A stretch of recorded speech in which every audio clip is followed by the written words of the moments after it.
The stocks were mixed today. Some up, some down, but mostly down. Mostly not really following through with Wednesday's sharp rally. We weren't too keen on that bullish move to begin with, and yesterday we didn't get a lot of follow through at all. And then today, it seems like we're still in this intermediate drop. That this little recent rally didn't change any of that. We didn't expect it would, and it didn't. A little bit of a bullish move higher in the Russell, but the Russell's been the most bearish. So we'll take a look at the charts and kind of show you how I'm looking at them, what I'm seeing, kind of following up on my technical analysis class from today in terms of when do I know that I'm in a bearish impulse move now and not just in a retracement. And when will I know when that changes? So I'll kind of give you a little hint of that today. Of course, there's a whole hour's worth of it in our, like I said, in our technical analysis recording from today. And then our trade idea is a stock that's kind of doing the same thing that the Russell did. And so if we see a pattern like that, like how do we trade that? So we'll use a trade example on today's trade idea. So let's go ahead and get started. Today is Friday, December the 17th, 2021. This is the market outlook from marketscholars.com. My name is David Settle. All right, well, let's start off taking a look at the S&P 500 with the market forecast indicator. You can see that the S&P ended up on the down slope, closer towards this low point, back below that 23% retracement level. So we had really closed up above it on Wednesday, but then, as we talked about on Wednesday, probably not the most bullish day, right? And then now today back below that 23% retracement level. You can see that the intermediate line is forming a bullish peak that's not in the upper reversal zone as of right now. The day's not. I mean the weeks or this move's not over with, right? The near term line's just coming down. But that's the other issue is the near term line is also coming back out of bullish territory after again only a couple days in there. And not even getting above 80. So that's a pretty bearish near-term peak. Even if it's not quite a low or high point here, it's still a relatively bearish just by virtue of the fact that we didn't get into reversal zone, kind of like this one over here. And that ended up leading to a pretty decent lower low point. And of course, that we're already on a closing basis lower than where we were at this last near-term low.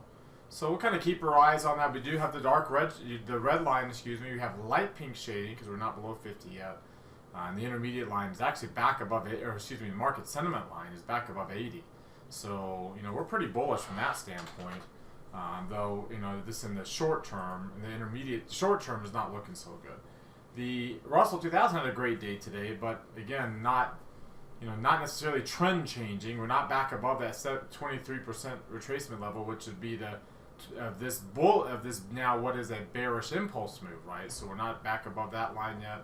Market sentiment's falling. Remember, the market sentiment was rising in the S&P, back above 80. Well, market sentiment's falling, and it's actually already below 60. So it's already out of the bullish territory. You have the intermediate line still in the lower reversal zone. The short-term sentiment actually did get up above 50, but didn't get into bullish here. So it's actually still on a bearish near-term run right now. So not quite out of the woods from that standpoint. The Nasdaq had a relatively bearish day too compared to others. Had this big engulfing pattern that I think Brandon noted on the Nasdaq, getting back below both the 23 and now the 38% retracement levels. The intermediate line getting back into bearish territory now for the first time. Dark pink shading and a red line. The near-term line had a small little blip above 60. Is now back easily in bearish territory. So you can see how things have kind of turned around here. Let's look at their weekly market forecast chart. So we'll go to the 5-year weekly for the S&P. And you can see that here we are again with the near-term run. The near-term line getting into bullish territory. You still have a strong posture. Long-term market sentiment is still above 80. So from a trending standpoint, looks great. But from a short-term standpoint, that near-term line not getting up in the upper reversal zone will be really important to see. So you kind of have to watch to see. It takes a week or two to see what that when you're on a weekly chart like this to see what that near-term line ends up doing. The Russell 2000 is a little different story. The intermediate line now is in bearish territory. That signifies pretty much a market sentiment drop. for the Russell 2000. The market sentiment line's falling. It's almost back below 80. When the market sentiment line drops into the lower half of the chart, now you're looking at bear market type moves when it ultimately gets into the bearish level itself, the orange line. So not quite there yet, but still you can see we have dark pink shading and a red line on the weekly chart on the Russell 2000. So things have really kind of shifted on the Russell from this long-term consolidation that we've had. If you take a look at the Nasdaq's weekly chart, again, the intermediate line is in the long-term market center, are both in there, but you can see how we're getting close to that 30-week moving average. The near-term line had dipped into bearish territory, has not bounced out of it. So unlike the others, we are actually still on a near-term decline, on a weekly near-term decline on the Nasdaq 100. Now let's take a look at the weekly charts on these others. On the Hakinyashi, again, we've had a green arrow. We have a positive differential. We do have a falling PPO, so we're not really that strongly bullish on the S&P. The Russell still has the negative differential and a falling PPO, and you're still you never did get I believe that this, you never did get an upper shadow, so you're still getting bearish candles on the Russell as we are now below that 40. We are closing below on the Hakinyashi close, which is the average of the open, high, low, and close of the regular candle. So now the Hakinyashi close is below the 40-week exponential moving average.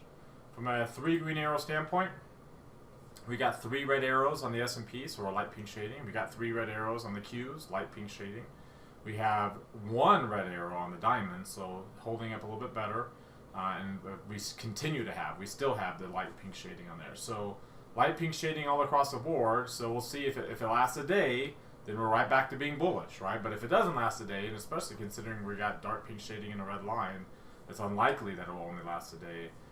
You can see that it appears that we're in bearish moves on this. From a 2-line version, we are below the 17-day moving average. We're still just kind of filling in that gap between the 30 and the 50 days, and you can see there's a big gap between the 50 and the 200. So we're hardly worried about this significant downside move, especially when you got lots of volume there. But you can kind of see the turnaround that we're having on the S&P. The Qs look pretty similar. We got below the 17-day yesterday, and now we're really holding it. Now we're actually below the 50-day on the Qs. But again, big gap between the 50 and the 200, lots of volume support. So we're hardly looking at like a breakdown of the 200-day moving average anytime soon. And you can see the bearish divergence developing, on the MACD. Stochastics crossing over its moving average. Let's look at IWM. Well below that 200-day moving average, still below the 8-day moving average, below the point of control, flirting with the bottom of the 1-year value area. You still got a pretty strong support right around 209, 210. But a good bounce today. But remember, any bounce you get below the 8-day moving average is noise, and really anything you get below the 17-day is really just noise too. And so, nothing really significant enough. I mean, we can't. I mean, again, I've told you countless times before that you get your biggest upside moves when you're below that 8-day moving average, and we got a % rally today because we were that far below the 8-day moving average, and nothing has changed. Right, the volatility for IWM hasn't dropped below its historical. That's usually when you get some semblance of a low point forming. We're not anywhere near that yet. So don't get too worked up just because we got a green bar today. Because when you're on bearish trends, it doesn't mean every day is a red bar. In fact, you've almost had as many green bars as red bars during this intermediate decline that you can see started with that big gap to the downside and the big move there, the big close. Would that be on 11/26? Let's take a look at the, which is the day after Thanksgiving, right? Let's take a look at the DMI. So we are now almost above 25 on the negative. That's, you get your trending moves to the downside when it's above 25. And especially when you also have the negative, positive below 20. So we almost got that. Remember, below 20, and we're just a smidgen below 25 on SPY. The Qs, we are both of them really, really low. So we're not quite there. We had a downside move, but it was quickly reversed with that big bounce. So we're not quite there on the Qs yet. Of course, IWM has had it and continues to have it, right? We've been above 25 this whole time, well below 20 on the positive this whole time. So I mean, we are definitely in bearish mode on the IWM, and the ADX just continues to rise because we have been above 30 and well below 20 on on the positive indicator. Looking at the RSI and the CCI, you can see SPX flirting with the lower half of the charts after not really getting into bullish territory on the last little run that we've had. The NASDAQ 100, same thing, flirting with the lower end of neutral territory and really getting close to bearish territory there. And of course, the Russell 2000 is in bearish territory. Well, kind of flirting with trying to get back above, out of bull, but still easily in the lower half of the charts and still easily on their own bearish declines. In fact, if you look at the trend strength indicators, here is IWM. It's still below -5 and it's still above 80. So really, you put today's rally and any rally, even Wednesday's rally, in context of that. Still a very mature bearish trend that we just haven't had for a while. And if you look at SPY, we have now a weak bearish trend that we haven't had for a while either, right? So we're over here, but we are now below both the blue and the green lines. We are above 50, below -1. So the next stage would be getting below -2, above 65. That'd be kind of your intermediate trends. If you look at the Qs, we're still pretty noisy, but you are below both the green and the blue, and the green line is below the blue. And you're flirting with getting into the cloud. And the red line is below the price on the Qs. So we are below where we were 26 days ago, and the same thing with SPY. And you look at their Arun indicators. We still, we had this negative breakout. We still haven't really bottomed out yet on that positive. And you look at the Qs, same thing. We still haven't really bottomed out with the green line, which is the high point of the 4-week range. And there's IWM. IWM got a new 4-week low today. So we hit 100 again. So, we're not anywhere near necessarily that. We're not dropping below 60% yet on the red line, which is kind of what you need to do if we're going to get any semblance of any kind of bullish bounce, right? Is to get that red line back below 60. You are actually below 50 on the SPYs, and the Qs are also below 52, which means that the 4-week low is on the other half of the chart. When you look at this chart here, you see the 4-week low point is on the other half, on the front half instead of the back half on SPY. We're smack dab in the middle here. We have closed below this low point that we had from Tuesday and Wednesday and the midpoint of the chart, and we filled in the rest of that gap from Tuesday, which we talked about before. We ended up filling in by the end of this week. Qs had filled it in already, and you can see filled in that upside gap too, and filled in this morning's gap as well, closing below yesterday's low point, so relatively bearish close for the Qs. IWM, a relatively bullish close, like we were up near the highs instead of the lows, and up above yesterday's low, and up above last week's low point. So pretty neutral bearish candle, which is a good sign for the Russell, which has been so bearish, relatively speaking. It's kind of holding up a little bit better the last couple of days, going into the holiday week next week, where people will be settling into their, obviously family holiday vacation plans and taking off work plans, and usually volume kicks down. Now, granted, 2018 that wasn't the case, as we all know, but generally speaking, it tends to really quiet down in this next couple of weeks, heading into the holidays and through the end of the year. One last look at volatility. Well, let's look at the range today, the trading range and the volume.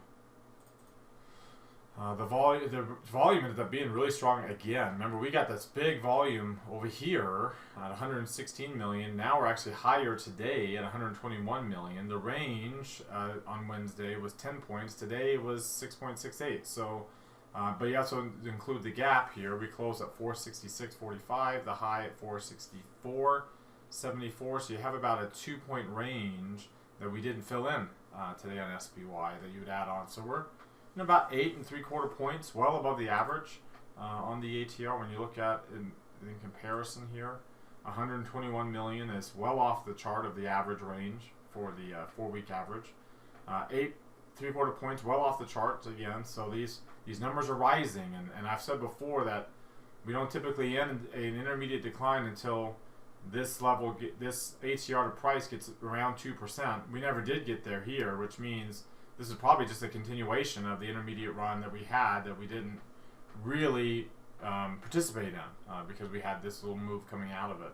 So it looks like this is just a continuation as the range and the volumes continue to really spike and move higher to the upside. And that's not bullish, right? Those things are rising, it tends to be more bearish. Finally, the volatility index actually still is in bullish territory. So like, as bearish as we are, to have the VIX below 90% is crazy. But it just kind of shows that the market really still hasn't experienced an exhale, right? I mean, we're getting some selling, but the VIX is still pretty fine. The reason why, because the back month, the VIX 3M is still pretty high, which means that people aren't just concerned about a drop over the next week or so, or a few weeks. They're more concerned about a drop that may last a few months. That's why the VIX in the back month tends to stay pretty strong, and that's, I've mentioned to you before, that's also why the Qs here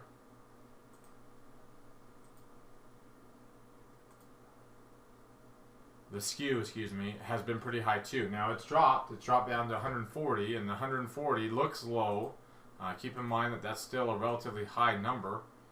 There's 140 compared to where we've been in the past, so it's still a relatively high number.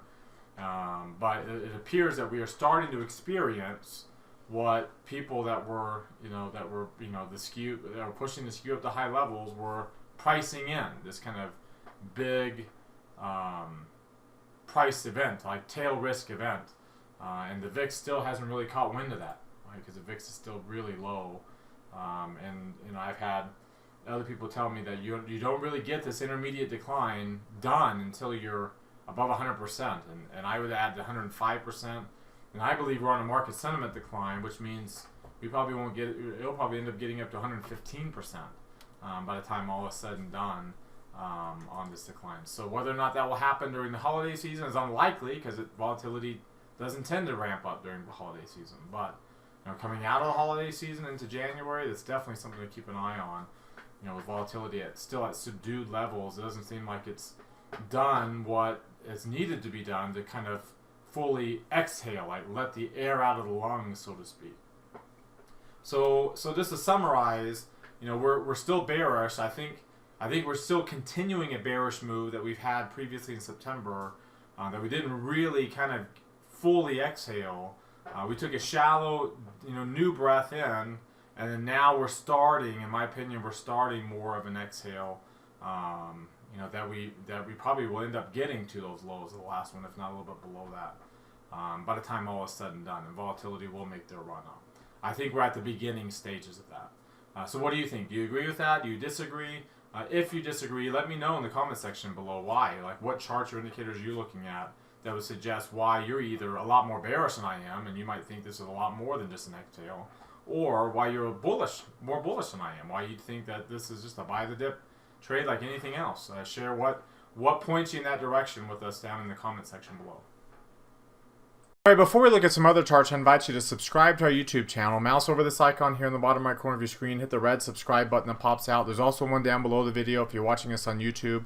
That notifies you when our videos are posted. Also, while you're down there, hit that thumbs up icon. That tells us two things. You liked our video today, and you want us to do another video again Monday. Quick way to give us feedback if you like our stuff. Of course, if you don't like our stuff, you don't have to click on anything. But if you do, we really appreciate when you click that thumbs up. It really helps us out a lot. Also, comment on the video. What stood out to you? What questions or comments do you have? Join our website at marketscholars.com. There's a link popping out there in the top right corner of your screen. Click on that link to subscribe to our site for free. Follow me on Twitter for more content between the videos from day to day. There's my handle at DavidSettle42. And join our Market Outlook Facebook group that we've created. Alright, if you're watching us here on our blog, check out some of these other things over here on the right. Click on this icon. That takes you to our Market Outlook live page. You can see we had one for today. I do these every Monday, Wednesday, and Friday at 3:30 Eastern Time on this page. You just come up, click that link, or you can come here and click on Live Trade Review. In this particular class, I review all the Market Outlook trades that I've done. And all the other videos, all these past videos. We take a look at whether we should stay in them, get out of them, how do we manage them. We also put on today's trade that you'll hear at the end of the video. We've already put it on today before the market closed. We also did it during that live video. There's all the archives. If you see you can see our upcoming classes that we have coming up. Click on View More. That takes you to your calendar, where you can see all the upcoming classes there, as well as old classes, all the recordings that you can see there. You can also get to it by clicking on Trading Rooms at the top menu. Come down here, click that heart. It opens up the new tab. Hit that like button. Also click this thumbs up icon. Opens up this tab. Hit that like button. Again, the more you do that, it really helps us.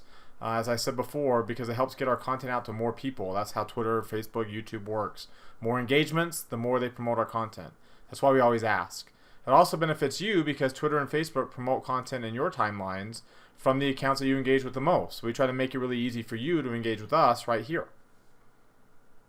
All right, well, let's take a look at what's driving the price action today. And it's a very fascinating day from this perspective, because you can see the biggest outliers here, and there wasn't a huge range, but the biggest outliers are bonds and the dollar to the upside, along with small cap stocks, which is one of the three-headed monsters of the risk trade.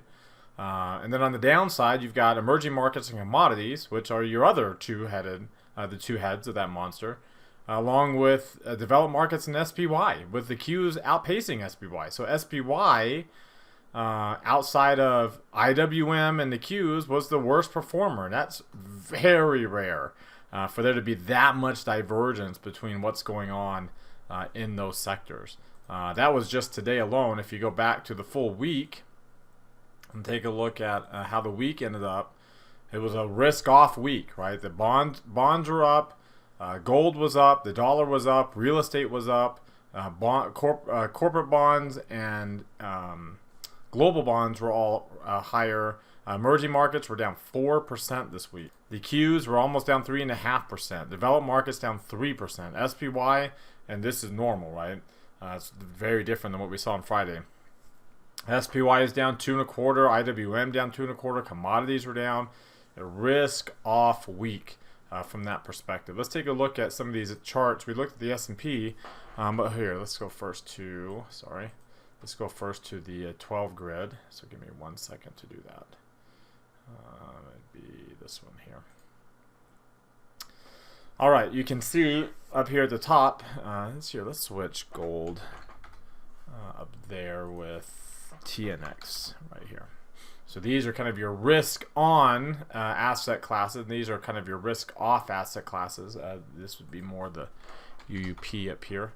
These would be your risk-on asset classes, and you can see the dollars and TLT, dark green shading, the green line. You can see gold, good breakout yesterday, closing above a bunch of highs yesterday. Didn't really follow through that great today, but you get the idea that it's a pretty decent move. Whereas the TNX was down, EFA's down, EEM's down, silver's down, copper is kind of flat at best.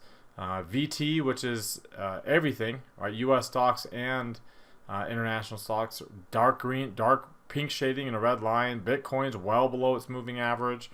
Crude oil also well below its moving average. You could throw on commodities here, looks very similar, right? So the crude oil is a big chunk of the commodity index.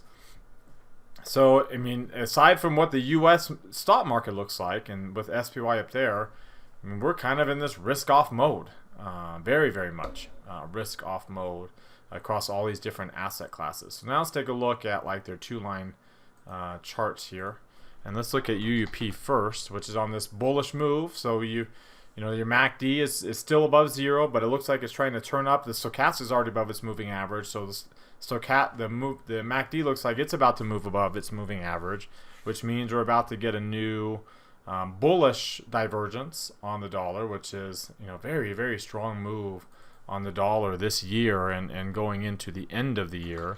Long-term bonds looks very similar, right? You're above the 8-day. Looks like we're going to get a new divergence, new bullish divergence. We've closed back above the 8-day moving average.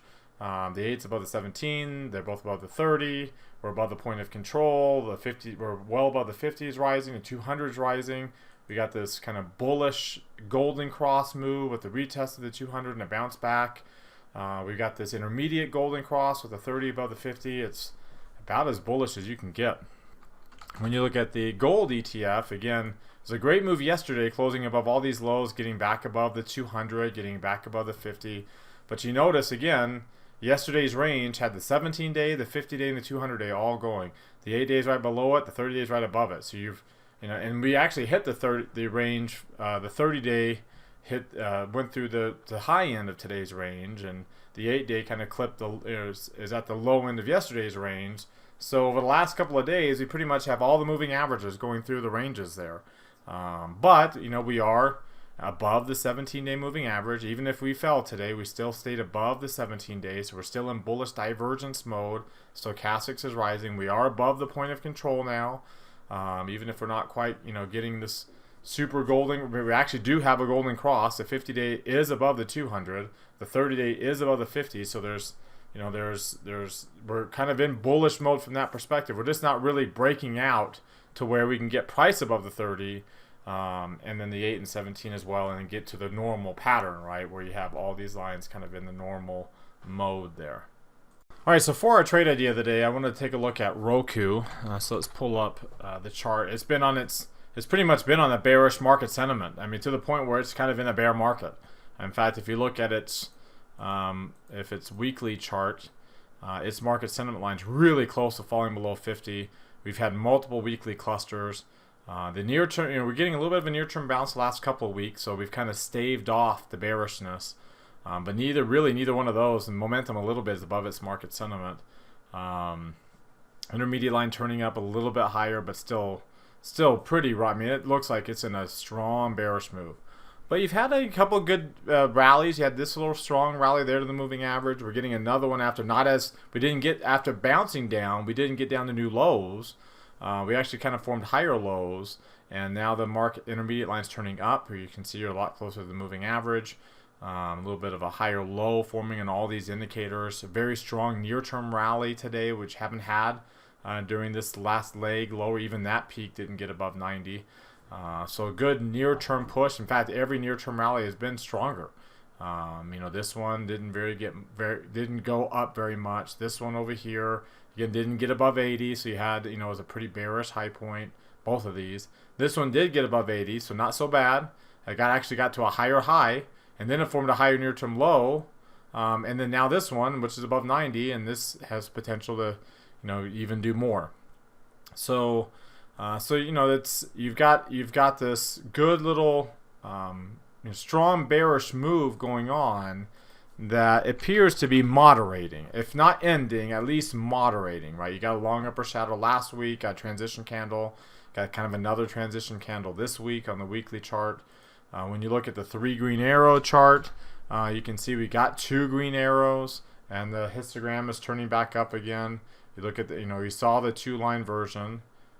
Here's the 2-line version of the chart. You can see, we are above the 17-day moving average. MACD is above its moving average. With the histogram rising, the stochastics is turning back up again after just maybe just a brief little turn down there. But still, you notice like you wouldn't do a bullish trade on this stock. You're not getting bullish patterns here. Just what we're not getting is bearish patterns anymore. The bearish patterns appear to have ended at the very least, and you can see the positive indicator getting above 20, the negative indicator starting to diverge down, and then you can see your Bollinger Bands jumping from the lowest quartile back into the middle of the chart. Bandwidth has been falling. You got a little bit of a volume node building up here below the value area. So what I decided to do on this, instead of doing a directional bullish trade, because I'm still not sold on the directional bullish move, but I'm also not sold on the bearish directional move either. It looks like the trend may be basing. So if we're basing here, with relatively, at a low point like this, where volatility will be a little bit higher than normal. If you look at one more chart, when you look at the volatility chart here for Roku, you can see the volatility, the historicals really jumped up above the implied, and so you would expect that you got some really high levels. You would expect to start to moderate a little bit here. If that's the case, then what I want to do is come to the 20 deltas and sell. This was a 20 delta when I was originally looking at it. Sell the 280, buy the 285. Sell the 200. This was also at 20 when I was looking at it. Sell the 200, buy the 195. Ultimately, we ended up getting, what did we end up getting?